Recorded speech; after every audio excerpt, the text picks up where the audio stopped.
Hello and welcome to episode 38 of the Not Yet Adults podcast. I, of course, am one of your hosts, Collin Geffrey, joined by the one and only times three, Eric Zayas. Hey, we're back. We're back again. So we recorded the last one, and partially we couldn't find another time to record, but also just partially I didn't really have that much time for the edit. And so we were like, hey, remember how we said we were going to take 1 week off? Let's just take 2 weeks off. So that's kind of what happened. But we are back now.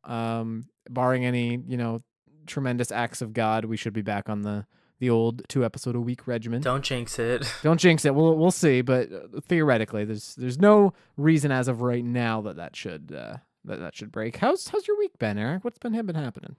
Pretty good. Just been at work. I'm trying to figure out a time to visit my friend because I have a friend who's offering up a bunch of furniture for free. I don't know if I mentioned this before on the podcast, but if I did, I apologize. But like basically, so my roommate has a truck and his clutch was broken and he recently fixed it.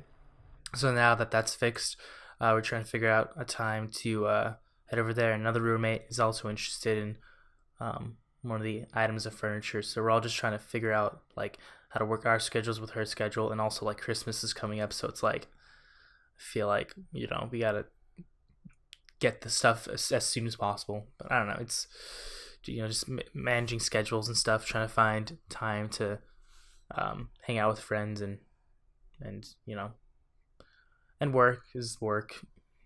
Life's life, Forgive me if I'm stepping out of line, but could you say that your friend came in clutch? I'm gonna have to quit this podcast now because that was such a. I should get we should have like a pun allowance. Like we're each allowed like one bad pun an episode. We should have a pun sound effect like We'll get the tech department on it. We'll have them figure it out. Well, yeah, keep us posted.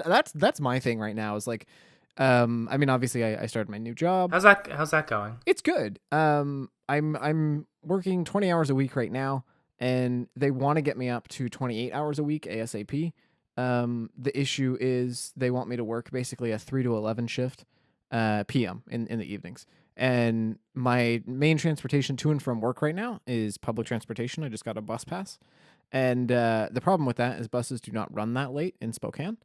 And so I'm kind of trying to figure that out and kind of finagle something. But what I was going to say was, like, obviously I can't move out on the wage I'm making right now at 20 hours a week. It's just not possible. But like the thing I'm starting to do is like come up with my number basically of like, what number do I need to have in terms of money saved to move out? And then how much do I need to be bringing in each month to sustain having moved out? And like furniture is the one thing, like I'm glad you mentioned that I'm like, okay, how much does it actually cost to like get a bed and get a sofa and get chairs, like all these things, So like the fact that you have like a friend who's like, hey, I have free stuff. Like even if it's not the best stuff in the world, like just something to hold you over while you can, kind of shop around to get what you really want. I think that's awesome. Yeah, and I think it is. It's pretty good stuff. There's just some like damage from pets, but it's just amazing that she's offering it up for free, and I, really happy for that.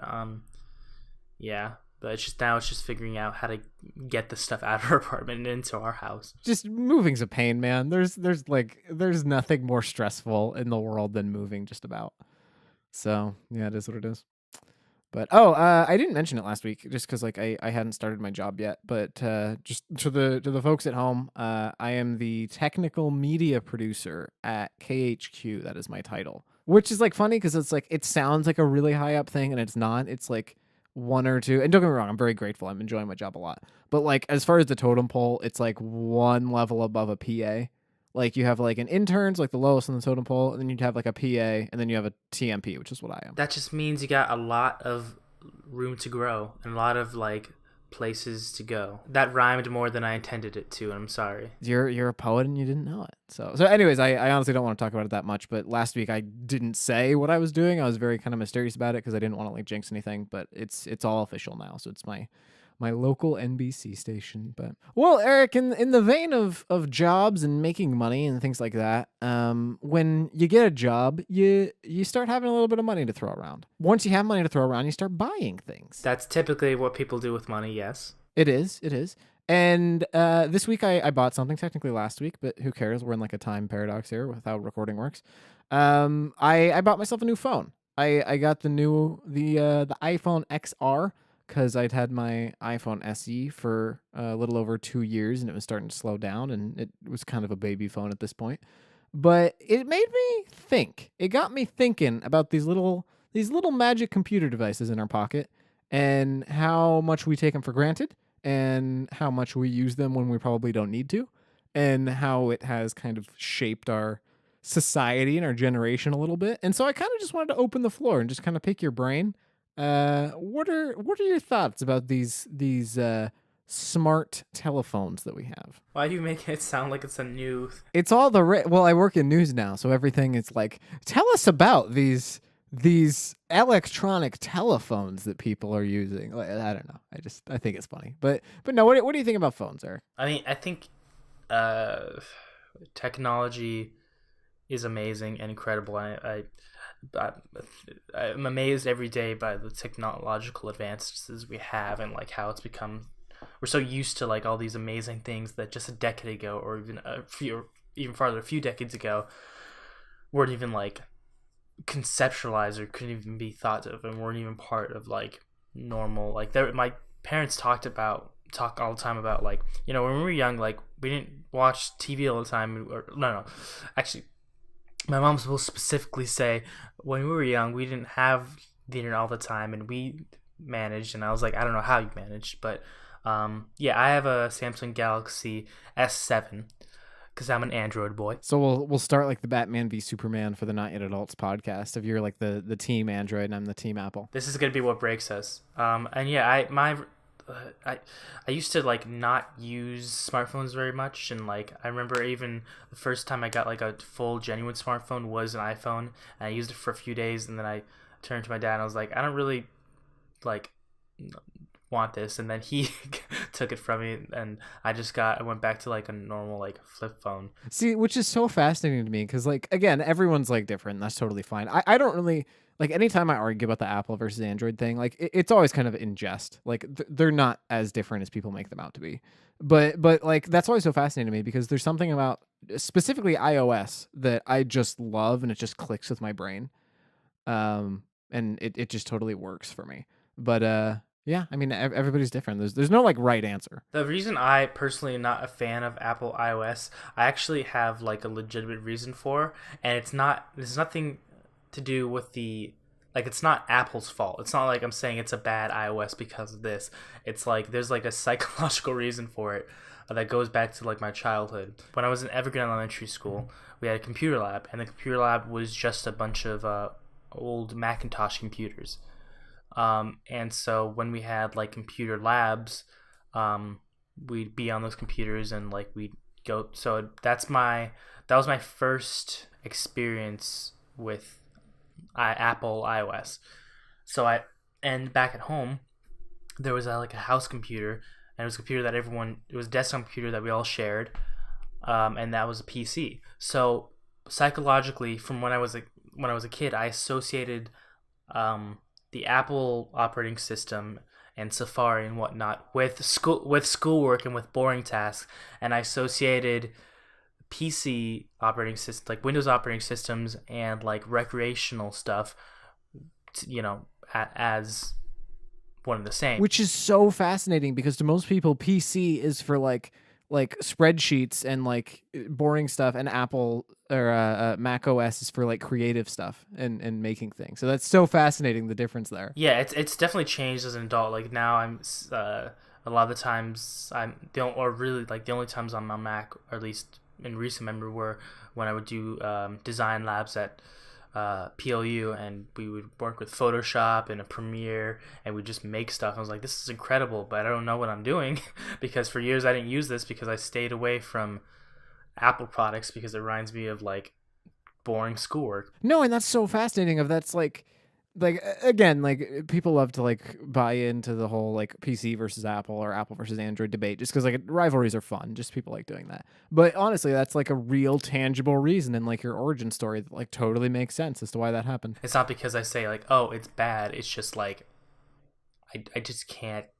I couldn't do it for a while, and now that I'm like not exposed to it, my brain is so fine tuned to like PC and those types of operating system like logic I guess.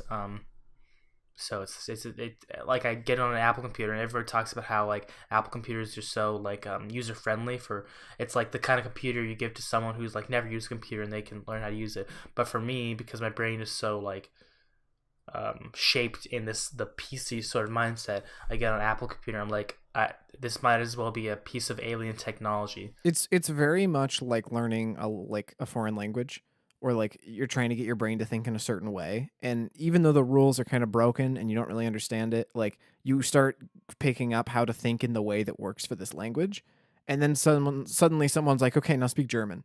And you're like, what the heck? None of the things I know work here.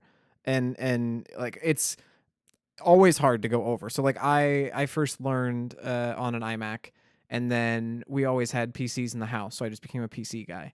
And so around like 14 or 15, I kind of had like this chip on my shoulder of like, oh, PC's way better, Apple's trash. And then I had to start using Apple machines for video editing when I started getting into that. And I was like, oh wow, I actually for this particular thing, this is actually really intuitive, and I really like these. And now I'm somewhere in between. Like I have a PC, I really want a MacBook. I think they're both good for certain things. But anyways, it's yeah, again, and it's just rivalry. It's just people wanting something to get worked up about because that's how people are.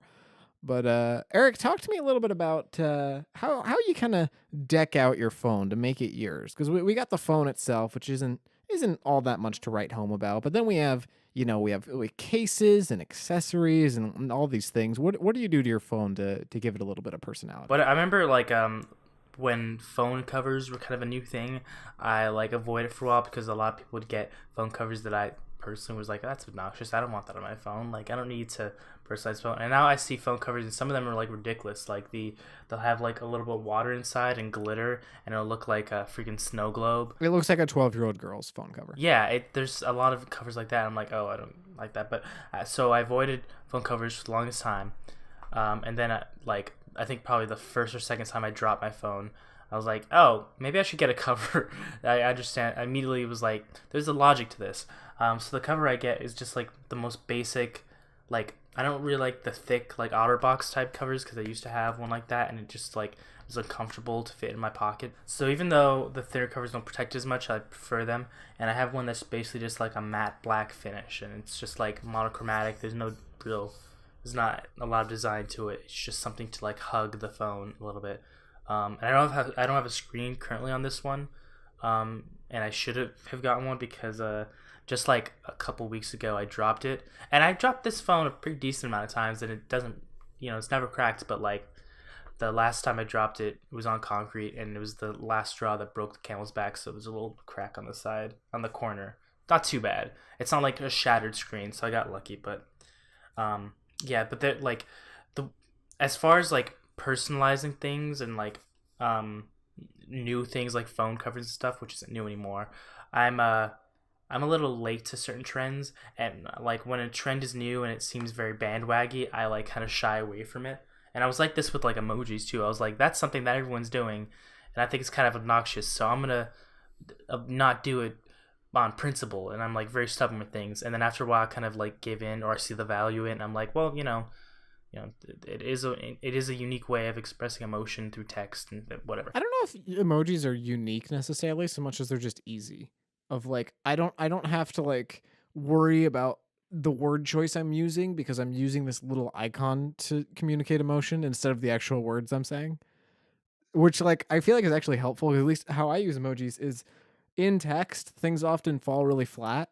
And so like I may be saying something like that I'm intending to be reassuring or heartwarming or sarcastic, and it just doesn't read off the screen. It just doesn't convey it. If you had a little cartoon face that expressed that emotion, then it's like, okay, well, they'll read the text and see that and know what you mean. Which is like totally a crutch and something that we should not use nearly as much as we do. But that's how it is for me. Of like, it's a little bit of flavor to show you the tone I'm trying to use in this text. Yeah, the reason I bring up like something emojis is like, I avoid new things after a while, and then eventually like give in and like become part of the trend kind of late. And like I think we talked in the pre-show, you said I'm like a reverse hippie, which I thought was funny and really accurate. So I started using covers like when like it was already a very much established thing, and now the new thing is, well, newish, not even new anymore. kind of been around is pop sockets. It's the little thing you put on the back of your phone or the back of the cover that like pops out so you can put it between your fingers and hold your phone easily. And I was like, that's dumb and I don't like it. And a lot of people have like really obnoxious ones. Like I don't know why like so many people have like the granite colored ones that like look like the surface of countertops. Like I don't get that. But I'm just like, and like there's other ones that are like smiley faces or whatever. I'm just like, that's dumb. But then every time I hold my phone and it like slips a little bit and I almost drop it because I can't get a good like hold of it, I think like, if I had a pop socket, this wouldn't be happening. And so I think eventually and you can also use it as like a little kickstand to hold your phone up on the table. So I think eventually I'll just cave, but I haven't gotten there yet. I haven't caved yet. Well, and I think it's sort of the bandwagon effect of like everyone kind of jumps on, and depending on how early or late you do that, people can kind of treat you different ways. The thing that comes to mind, I don't know why, as an example, is Fortnite. Of like, if you were playing Fortnite early, everyone was looking at you kind of weird because it was kind of a kid's game. And then Fortnite became freaking the biggest thing in the world. And suddenly you're just going along with the crowd if you play it. And now I think this has happened with Fortnite. I think this happens with a lot of trends, both in gaming and not, is it becomes so big, it's just ubiquitous of just people don't even care because it's like everyone has one. So like you're not seen as following the crowd or intentionally straying away from the crowd. You're just one of everyone when you start doing something after a while. And so I don't know if pop sockets are necessarily going to get to that point, but I think phone cases definitely have. Of like, it's strange if you see someone that does not use a phone case now. Not to speak of Fortnite too much, but just a real quick aside, Fortnite I think is an example of a trend in regards to me personally, where I wasn't really interested when I first heard about it, and then when it started like people playing it, I was like, I don't think this is for me. And now that it's everywhere and it's like ubiquitous, now I even want to do it less because I was like, oh, it's obnoxious how much people play it. Like at first it was like just a little bit of like not even an annoyance, it's just like it's just a thing that existed that I didn't want to get into. And now that it's like in my face everywhere, I'm like annoyed, I'm like pissed by it. And like, no, I was like not interested in playing Fortnite before, and now I just don't want to play it because it's like, you can't make me, damn it. Which is kind of a shame because like I feel like the narrative with Fortnite has kind of become like it's a bunch of 12-year-old kids playing it. And strip all of that aside, I think Fortnite is a phenomenal game. Just period, full stop. I think Fortnite's great. I think it's kind of the marketing's built in that it's sort of aimed at kids, and I don't necessarily think that's entirely true, but I get it. And anytime you have something marketed towards kids, typically the messaging and sort of the community and all that could be sort of a turnoff to older people. And I say older, just referring to people, like you and me that are in our 20s. It can be kind of like, oh, that's a kid's thing. I don't really want to do that. But I do think Fortnite's phenomenal. But no, so I mean, as far as me, I kind of to your point, I don't like obnoxious cases. I don't like obnoxious things. From the way I dress to the way I style things, I don't like bright colors. I don't like patterns for the most part. I like single tones and usually kind of muted tones. So blacks, grays, whites, stuff like that. I guess white's not really muted, but so for my phone, and I didn't have a phone for a very long time. I told you this during the pre-show. I didn't get a phone until I was 18. And again, I'm like an Apple fanboy. So my first phone that I bought was the iPhone SE, which is my phone I was using up until last week. And this is totally just the Apple fanboy in me speaking, but I think at a design level, Apple products just feel good to hold, and they're just nice to look at because just so much thought is put into how they actually like look and feel. And so it kind of breaks my heart to put a case on my Apple stuff because I love the design, the manufacturing behind it so much. But like you said, like it just takes one drop. It just like one bump, one crack, and then that's it. And so because getting a phone was such a big deal for me, I literally for like way longer than I care to admit would have nightmares about breaking my phone. Like just like dropping it and cracking it. Like literally that's my most common like reoccurring dream is smashing my phone. And it never happened. I've never dropped or cracked my phone at all. But yet you just have to have a case now, and that's I don't know. It's just a thing. So my old phone, my iPhone SE, I got the black leather case, the one that Apple actually makes because I like first party cases.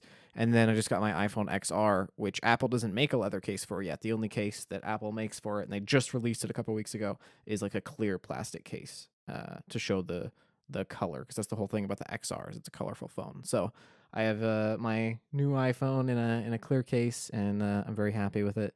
And if you have an Android phone, you're wrong, and I'm sorry. So Enjoy not having a headphone jack. it's okay. I have a lightning cable, which is almost the same thing, except I can't charge at the same time, which is kind of weird. So yeah, it's strange. But yeah. So I mean, Eric, we kind of touched on this a little bit, but as we got older, and I'm guessing you had a phone before I did because I was freaking the last person in the world to get a cell phone. But there's sort of a responsibility tied to that of your life kind of changes, particularly with your family and with your friends. When you have a phone, you're expected to do things that you weren't expected to do before. And so I'm just kind of curious what your thoughts are on that. Is there a fondness at all in your mind for from the times before you had a phone where you could just kind of go just mess around and no one could really contact you and you could just kind of go get lost, or was that not really a thing for you? I mean, it's a double-edged sword, like being able to contact people so much more easily now than ever before, because it's like there's convenience in that and an efficiency in that, but also an obnoxiousness in that, and like a like you're saying, it's a responsibility, and responsibilities can be annoying. Like for example, my mom will like text me, and if I don't text her back in a decent time, because I look at her text and think like, oh, I'll get back to that eventually, and I forget about it. When she sees me next, she'll get pissed at me and be like, why didn't you text me back? And she'll take it like a personal offense because she knows that I could have texted her back and I didn't. And that is a rude. I think there is like it comes off as rude, and I think that's a difference in the generation between us and our parents. Like our parents, when they're younger, the cell phones weren't around, so the only way to contact someone was to be at your house when the phone rang, and then be, unoccupied and able to like go to the phone and answer it. And so you just had to be there, and like in the moment and make yourself available, or like listen to like answering machines or something and get back to someone when you listen to your answering machine messages. But now we can like get a text, we can get like a message from someone that wirelessly transmits to our project to our pocket instantaneously, and we can just pull it out, look at it, and respond to it immediately. And so because that's reality now, when our parents message us, and because we're so used to that, we kind of I feel like we kind of treat it more casually. Like I'll get a text and look at it and be like, oh, I'll respond. That's important, but I'll respond to it later. That when I take so long to respond to it, it's taken as a personal offense. And there's different other social medias like Facebook Messenger, which has like notifications when someone's looked at your message, and Snapchat has that too. And I think like I've messaged a few people on Snapchat, and there's like a term for when you like look at someone's message and don't respond. It's like called leaving someone on read, and people take it personally, like because they know like you looked at their message and then didn't respond. Which is why I deleted Snapchat, because I'm just like, I just can't do this. That's just not me. Honestly, yeah, it's like a real drawback to that app. And I mean, it's like convenient to know like, oh, someone got my message, so they like got that information. But it's also like, maybe I'm busy and can't respond to that moment, and you interpreting it in a completely different way. And I know you talked to me earlier about how like iPhone has like read receipts. Right. So yeah, if iMessage, which is basically iPhone's proprietary texting thing, messages, and you can disable this in your settings, but a message sent from an iPhone to an iPhone, you can attach a read receipt, which is basically it'll tell the other person when you've read it. And I actually leave those on my phone, even though I'm very much like, Big Brother is watching. I don't want people to know what I'm doing. Like I'm very awkward about that. But the thing with read receipts is it keeps me accountable. Of once I've read a text, I know I need to take care of it. And so if I have unread text on my phone, one, people know that they're unread, but also that means, okay, I need to get to these at some point. And which is like kind of leads me to my next point, which is like more often than not, I feel like my phone is less of a privilege or a perk and more of just a to-do list. Of like, it's these lights that show up on my phone throughout the day that mean I have to respond to someone or take care of something. And it's like, and oftentimes just a friend like saying what's up. But when you're already working on stuff and you already have stuff going on, you're like, oh, that's just one more thing I got to do is write this person. And I know I shouldn't think of it that way because it's like someone cares enough about you to check in with you, and like it's so selfish to think of that as a I chore. hate it when friends say hi. Ugh. God, it's the worst. You touched on something really interesting though that I maybe had thought of, but I just you phrased it in a way that really clicked with me, and that's that because of how easy contacting people is now, we just totally take it for granted. And that really it reminded me, not this summer, but last summer, so summer 2017. I had a friend from PLU, the like she was like kind of old school, like she just kind of liked doing things in like traditional ways. And she sent me a text like a month into summer, and she's like, "Hey, if I wrote you a letter, would you write me back?" And we literally like wrote letters to each other. Also all summer, all for the rest of summer, back and forth. That's so cool. Yeah, and it was really fun, and, like, it was, like, ridiculously long, and, like, we texted intermittently between this, so it wasn't our only way of talking, but, like, I'd send her a letter, and it would take, like, 5 days to get there, and then she would send me a picture of her putting, the response letter in the mailbox, and, like, in 4 days, I would get it, and literally how I passed time that summer, I was looking forward to those letters. And we were just talking about dumb stuff. It wasn't even like really deep stuff. It was just like silly dumb letters, but there was something about it because that doesn't happen anymore, you know? Like that's just not something that people do. And so yeah, it's a little antiquated and it's a little rough around the edges and it's definitely not very efficient, but when someone texts you every day or they send you an IM every day or they're sending you a snaps to keep their streak going or whatever the hell it is, like you take it for granted all the time. Especially I know for me, like I don't want to see another notification on my phone freaking ever again. Cause like honest to God, I realized I think it was a TV show or something the other day, but the default text message notification noise on iPhones fills me with so much anxiety when I hear it in other settings.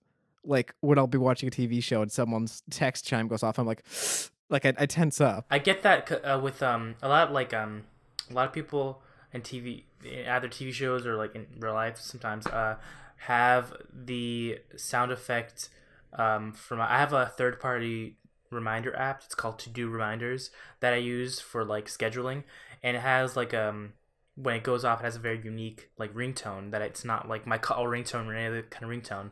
And I think it may have even changed that in settings or whatever. And so when I hear that in the wild as someone's like ringtone, it like fills me with dread for a sec because it's like, oh, that means I have to do something. That's totally how it is with me. And like again, to your point, like we take that for granted of like how much these little devices are doing for us. And so for me, when it was that friend I was writing letters to, sometimes you just kind of have to take like a hard reset and just kind of like I'm just gonna try something new and just try something that gives you more appreciation for other stuff.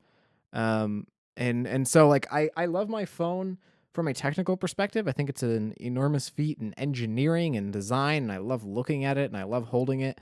But honest to God, often I'm just like I just want to lock it in a box and not look at it for 5 days because it just feels like a chore half the time. And I think that's kind of a I don't know if that's unique to me or not. Oftentimes it feels like a personality flaw a little bit that I just don't want to talk to anybody. I totally get that.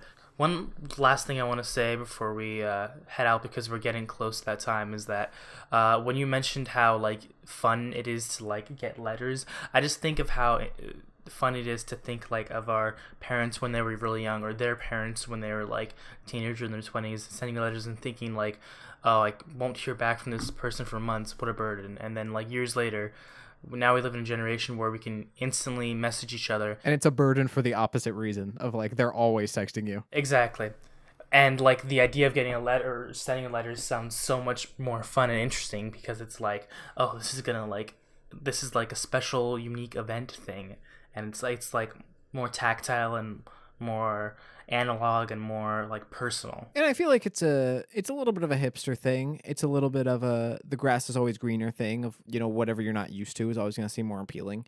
But like taking all that away, I think there is something more intimate about like you said kind of an analog way of communicating with people. I think um not to get like too deep, but I think there is something about like the psychological effect that phones have had on us that more often than not in our lives people are little bubbles on a screen as opposed to actual people. And like I think that's probably had some negative effects, and I think technology has helped us in far more ways than it's hurt us, but I think it's a little bit dangerous the way people treat people when they don't have to look them in the eye. And I do think there's something there, and obviously you don't have to look someone in the eye when you write a letter, but in that kind of example, it takes a little bit more time and a little bit more effort, and you got to put more thought into it. And that's all you have for a week or whatever till you get the next letter back. And so I don't know. There's just something I kind of like about that. Um, and obviously it is kind of antiquated, but that's also a little bit of the charm. So Let us know what you think about like your cell phone and cell phone culture in general. We'd really like to hear what your thoughts are about on this subject. let us know if you're Team Apple or Team Android. We want to hear. Let us know if you're Team Android or the wrong team. Maybe they're on Windows Phone.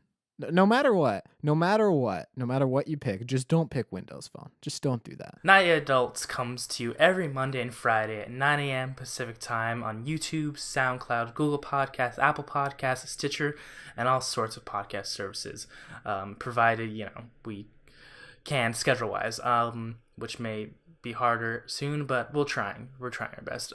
We're also on the Facebook, the Instagram, we're on Twitter at Not Yet Adults, and we have a subreddit r/Not Yet Adults, which you should check out. We'd really appreciate if you did. Another thing we'd really appreciate, head on over to Apple Podcasts or iTunes if you're on iOS and give us a rating and review. It'd be really cool.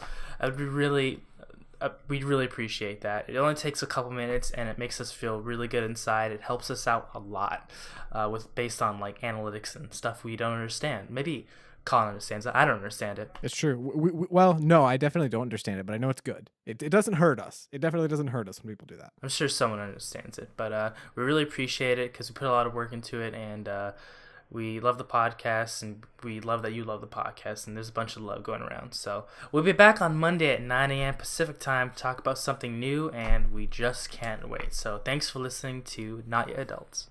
Bye-bye.